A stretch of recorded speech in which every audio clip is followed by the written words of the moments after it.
Welcome to Max Recap Hindi. इस कहानी की शुरुआत जैनी से होती है, जो अपने बॉयफ्रेंड स्टीव टेलर के साथ वीकेंड पर घूमने निकली और दोनों ईडन लेक जा रहे हैं। और रात होते होते वो उस सिटी तक पहुंच जाते हैं जहां से लेक करीब है।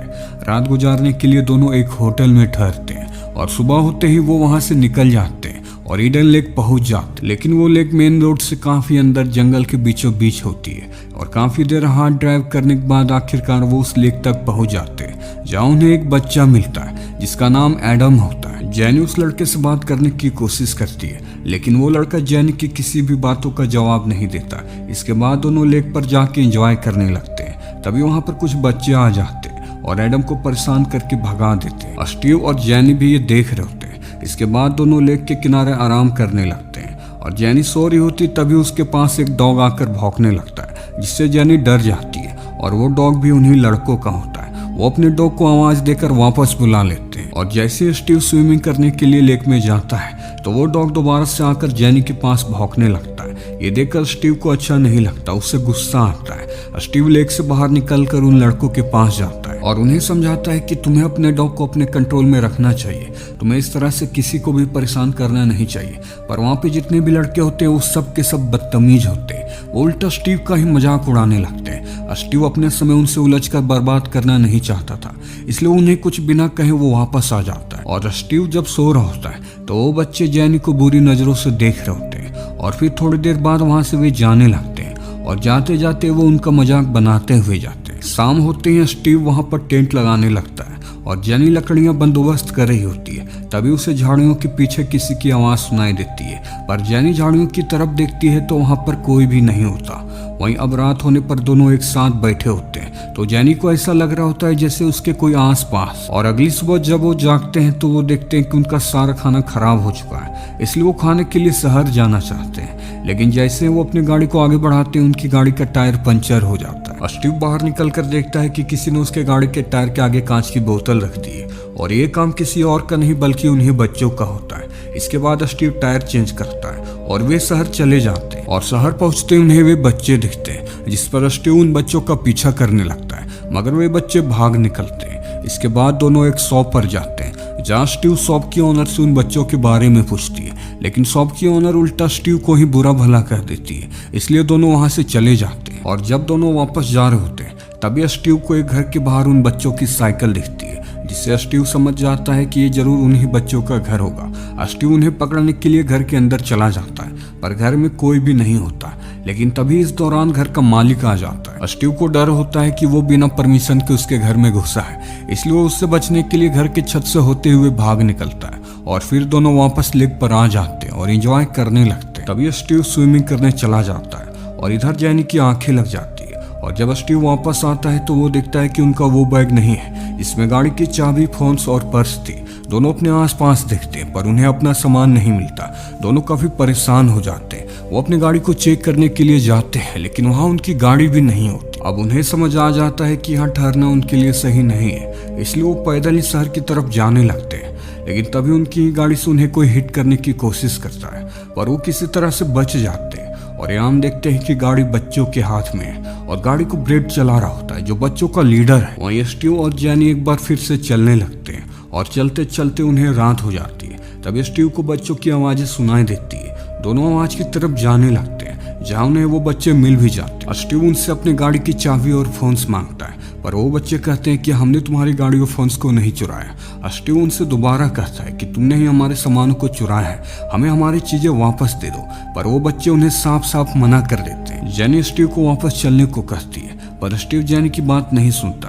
तभी ब्रेड के पैकेट में स्टीव का फोन रिंग होने लगता है, तो अपने फोन को लेने के लिए स्टीव उनके पास जाता है और उनसे फोन मांगता है। और इसी बीच दोनों में हाथापाई होनी शुरू हो जाती है। ब्रेड स्टीव को पकड़ लेता है और अपने कुत्ते को भी स्टीव पर छुड़वा देता है। तभी उसका एक साथी चाकू निकालता है और स्टीव को मारने जाता है, लेकिन इस स्नैचिंग के दौरान स्टीव से गलती से चाकू कुत्ते को लग जाती है और जिससे मौके पर ही कुत्ते की मौत हो जाती है, जिस वजह से वहाँ की हालात और भी ज्यादा खराब हो जाती है। स्टीव और जैनी अपनी गाड़ी की चाबी लेकर वहाँ से भाग निकलते हैं। वे दोनों अपनी गाड़ी तक पहुँच भी जाते हैं, लेकिन जल्दबाजी में उनकी गाड़ी एक जगह फंस जाती है और तभी वहाँ पर वे बच्चे आ जाते हैं और उनकी गाड़ी पर पत्थर फेंकने लगते हैं। लेकिन स्टीव किसी तरह से गाड़ी को वहां से निकाल लेता है, पर शीशा टूटने के कारण स्टीव को सही से आगे दिख नहीं रहा होता है और उनकी गाड़ी एक पेड़ में जा टकराती है और इस एक्सीडेंट में स्टीव को चोट लगती है और वो गाड़ी में फंस जाता है और वो बच्चे अभी भी उनका पीछा कर रहे होते हैं। स्टीव जेनी को भागने को कहता है ताकि वो मदद ला सके और जैसे ही जेनी बाहर निकलती है वहाँ वो बच्चे आ जाते हैं, जिस वजह से जेनी को वहीं पर छिपना पड़ता है और वो बच्चे गाड़ी की तरफ बढ़ने लगते हैं। सुबह होते ही जेनी गाड़ी के पास आती है, जहाँ वो देखती है कि स्टीव गाड़ी में नहीं है। तभी वहाँ वो कुछ खून के निशान पाती है, तो जेनी उस खून के निशान का पीछा करने लगती है और थोड़ी दूर जाने पर जेनी को वो सभी मिल जाते हैं। वो देखती है कि उन बच्चों ने स्टीव को कटीले तारों से बांध रखा है और उसे वो बहुत ही बुरी तरह से टॉर्चर कर रहे हैं। ये सब देखकर जेनी सहम जाती है। ब्रेट अपने सभी साथियों को बारी बारी से स्टीव को चाकू मारने को कहता है और इन सभी चीजों की रिकॉर्डिंग्स उनकी फीमेल साथी पेश कर रही होती है। कोई चाकू से पेट पर हमला करता है तो कोई कहीं करता है और कोई तो सीधा मुंह में ही चाकू घुसा देता है। ये सब स्टीव के लिए काफी दर्दनाक होता है, पर वो लाचार होता है और उसकी दोस्त जेनी भी उसके साथ ये सब होता हुआ देख रही होती है, क्योंकि वो चाह कर भी कुछ नहीं कर सकती। जेनी अपने फोन के ब्लूटूथ से स्टीव के फोन में कनेक्ट करती है और पुलिस को कॉल लगा देती है। वह ब्रेट को ये पता चल जाता है और अब वो सभी जेनी के पीछे पड़ जाते हैं। जेनी अपनी जान बचाकर वहां से भागने लगती है और इधर स्टीव मौका पाते ही अपने आप को छुड़ाकर भाग जाता है। वहीं जेनी भागते भागते एक कैबिन तक जा पहुंचती है, जहां उसे एक वॉकी टॉकी मिलता है। जेनी उस वॉकी टॉकी को उठाने की कोशिश करती है, लेकिन वो नीचे गिरकर टूट जाता है और इसी दौरान बच्चे वहां आ पहुंचते हैं। जेनी उनसे बचने के लिए कैबिन के ऊपर चली जाती है और वो जेनी को ढूंढ रहे होते हैं। तभी ब्रेट के पास उसके एक साथी का कॉल आता है। वो बताता है कि स्टीव भी यहाँ से भाग चुका है। ये जाने के बाद अब सभी स्टीव को ढूंढने निकल जाते हैं। जेनी भी भाग जाती है और भागते भागते जेनी रास्ते में स्टीव से मिल जाती है। जेनी स्टीव को सहारा देते हुए एक पुराने कैबिन तक ले आती है और वहाँ वो स्टीव के जख्मों को बैंडेज करने लगती है, पर स्टीव के जख्म काफी गहरे थे। उसके शरीर से लगातार खून बह रहा होता है। स्टीव को लगता है कि वो अब नहीं बचेगा, पर जेनी उसे हिम्मत देती है। वो कहती है कि मैं तुम्हें कुछ भी नहीं होने दूंगी, भरोसा रखो, तुम्हें कुछ भी नहीं होगा। और तभी जेनी की हाथ स्टीव के पॉकेट पर पड़ती है। तब जेनी देखती है कि स्टीव ने उसे प्रपोज करने के लिए एक रिंग रख रखी थी। ये देखकर जेनी को काफी दुख होता है। वो अपसेट हो जाती है, क्योंकि स्टीव की अब ऐसी हालत नहीं है कि वो उसे प्रपोज कर सके। वो रिंग को अपने साथ ही रख लेती। तभी वहां पर ब्रेट और उसके साथी आ जाते हैं और वो कैबिन में घुस जाते हैं, पर वहां उन्हें कैबिन में कोई भी नहीं मिलता, क्योंकि जेनी स्टीव को लेकर कैबिन के नीचे चली गई होती है।